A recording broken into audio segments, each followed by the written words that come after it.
Doctor G Parameshwara ಎಂಬ ಹೆಸರಿನ ನಾನು ಕಾನೂನಿನ ಮೂಲಕ ಸ್ಥಾಪಿತವಾದ ಭಾರತದ ಸಂವಿಧಾನದ ವಿಷಯದಲ್ಲಿ ನಿಜವಾದ ಶ್ರದ್ಧೆ ಮತ್ತು ನಿಷ್ಠೆಯನ್ನು ಹೊಂದಿರುತ್ತೇನೆಂದು ನಾನು ಭಾರತದ ಸಾರ್ವಭೌಮತ್ವವನ್ನು ಮತ್ತು ಅಖಂಡತೆಯನ್ನು ಎತ್ತಿ ಹಿಡಿಯುತ್ತೇನೆಂದು ಮತ್ತು ಕರ್ನಾಟಕ ರಾಜ್ಯದ ಉಪಮುಖ್ಯಮಂತ್ರಿಯಾಗಿ ನನ್ನ ಕರ್ತವ್ಯಗಳನ್ನು ಶ್ರದ್ಧಾಪೂರ್ವಕವಾಗಿ ಮತ್ತು ಅಂತಃಕರಣಪೂರ್ವಕವಾಗಿ ನಿರ್ವಹಿಸುತ್ತೇನೆಂದು ಭಯ ಅಥವಾ ಪಕ್ಷಪಾತವಿಲ್ಲದೆ ರಾಗದ್ವೇಷವಿಲ್ಲದೆ ಎಲ್ಲ ಬಗೆಯ ಜನರಿಗೆ ಸಂವಿಧಾನಕ್ಕೆ ಮತ್ತು ಕಾನೂನಿಗೆ ಅನುಸಾರವಾಗಿ ನ್ಯಾಯವಾದುದನ್ನೇ ಮಾಡುತ್ತೇನೆಂದು ಡಾಕ್ಟರ್ ಅಂಬೇಡ್ಕರ್ ಅವರ ಮೇಲೆ ಪ್ರಮಾಣ ಮಾಡುತ್ತೇನೆ.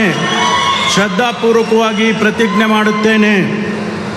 ನಾನು ಡಾಕ್ಟರ್ ಜಿ ಪರಮೇಶ್ವರ ಎಂಬ ಹೆಸರಿನ ನಾನು ಕರ್ನಾಟಕ ರಾಜ್ಯದ ಉಪಮುಖ್ಯಮಂತ್ರಿಯಾಗಿ ನನ್ನ ಪರ್ಯಾಲೋಚನೆಗೆ ತರಲಾಗುವ ಅಥವಾ ನನಗೆ ತಿಳಿದು ಬರುವ ಯಾವುದೇ ವಿಷಯವನ್ನು ರಾಜ್ಯದ ಉಪಮುಖ್ಯಮಂತ್ರಿಯಾಗಿ ನನ್ನ ಕರ್ತವ್ಯಗಳ ಯುಕ್ತ ನಿರ್ವಹಣೆಗೆ ಅಗತ್ಯವಾಗಬಹುದಾದ ಸಂದರ್ಭದಲ್ಲದೆ ಅನ್ಯಥಾ ಯಾರೇ ವ್ಯಕ್ತಿಗೆ ಅಥವಾ ವ್ಯಕ್ತಿಗಳಿಗೆ ಪ್ರತ್ಯಕ್ಷವಾಗಿ ಅಥವಾ ಪರೋಕ್ಷವಾಗಿ ತಿಳಿಸುವುದಿಲ್ಲ ಅಥವಾ ಬಹಿರಂಗಪಡಿಸುವುದಿಲ್ಲ ಎಂದು ಡಾಕ್ಟರ್ ಅಂಬೇಡ್ಕರ್ ಅವರ ಹೆಸರಿನಲ್ಲಿ ಪ್ರಮಾಣ ಮಾಡುತ್ತೇನೆ. ಶ್ರದ್ಧಾಪೂರ್ವಕವಾಗಿ ಪ್ರತಿಜ್ಞೆ ಮಾಡುತ್ತೇನೆ. ಧನ್ಯವಾದಗಳು ಸರ್.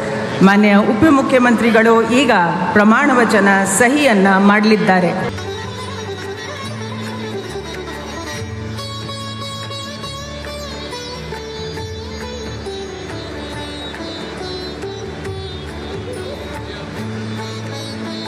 ಮಾನ್ಯ ಉಪಮುಖ್ಯಮಂತ್ರಿಗಳಿಗೆ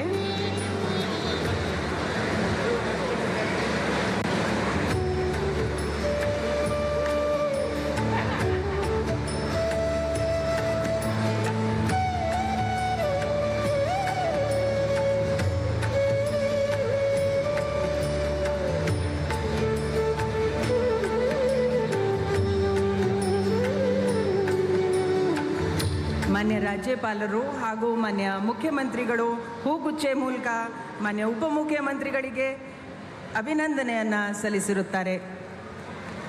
ಸಿಎಂ ಸಾಹೇಬ್.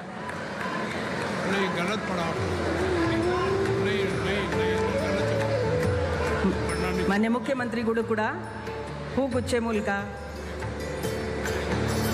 ಮಾನ್ಯ ಉಪಮುಖ್ಯಮಂತ್ರಿಗಳಿಗೆ ಅಭಿನಂದನೆಗಳನ್ನು ಸಲ್ಲಿಸುತ್ತಿದ್ದಾರೆ. ಸಂಪೂರ್ಣ ನ್ಯೂಸ್, ಇದು ನೊಂದವರ ಧ್ವನಿ.